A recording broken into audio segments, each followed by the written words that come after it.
રથયાત્રા પહેલા ગુજરાત એટીએસે પાટણના સિદ્ધપુરમાં મોટી સફળતા મેળવી। સિદ્ધપુરમાંથી એટીએસે વધુ 5 શંકાસ્પદ ઈસમોની અટકાયત કરી।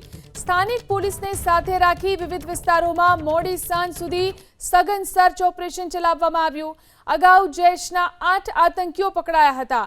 આતંકીઓના તાર સિદ્ધપુર તાલુકામાં વધુ સક્રિય હોવાના પુરાવા મળતા જ એટીએસની ટીમે તપાસનો ધમધમાટ શરૂ કર્યો હતો। આ મેગા ઓપરેશન અંતર્ગત એટીએસની ટીમે સિદ્ધપુર તાલુકાના ચાટાવાડા ગામમાં આતંકી મોહમ્મદ અમીન શેરાના ઘરે સર્ચ ઓપરેશન હાથ ધર્યું। તેના પરિવારજનોની પણ ઝીણવટભરી પૂછપરછ કરવામાં આવી। મોહમ્મદ અમીન શેરા દ્વારા સિદ્ધપુર વિસ્તારમાંથી ખરીદવામાં આવેલા શંકાસ્પદ સામાન અંગેના પુરાવા મેળવવા માટે શહેરના ઝાંપલી પોળ સહિતના અન્ય વિસ્તારમાં વેપારીઓની પૂછપરછ કરી અને તપાસ લંબાવાઈ છે। મોડી સાંજ સુધી ચાલેલી આ તપાસ અને પૂછપરછના આધારે આગામી સમયમાં આ નેટવર્ક સાથે જોડાયેલા વધુ ખુલાસા થવાની શક્યતા છે। તો આ સમગ્ર મુદ્દે નાયબ મુખ્યમંત્રી હર્ષ સંઘવીએ શું કહ્યું તે આવો સાંભળીએ।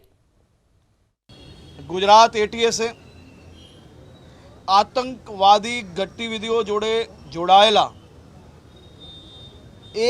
એક આતંકીઓને ખૂનેથી પકડીને એટીએસના હવાલે કરવામાં સફળતા પ્રાપ્ત કરી છે। બીજું, આજની જે વાત છે, તહેકીકાત હમણાં ચાલુ છે। સંપૂર્ણ માહિતી સમય પર આપ સૌ લોકોને આપવામાં આવશે।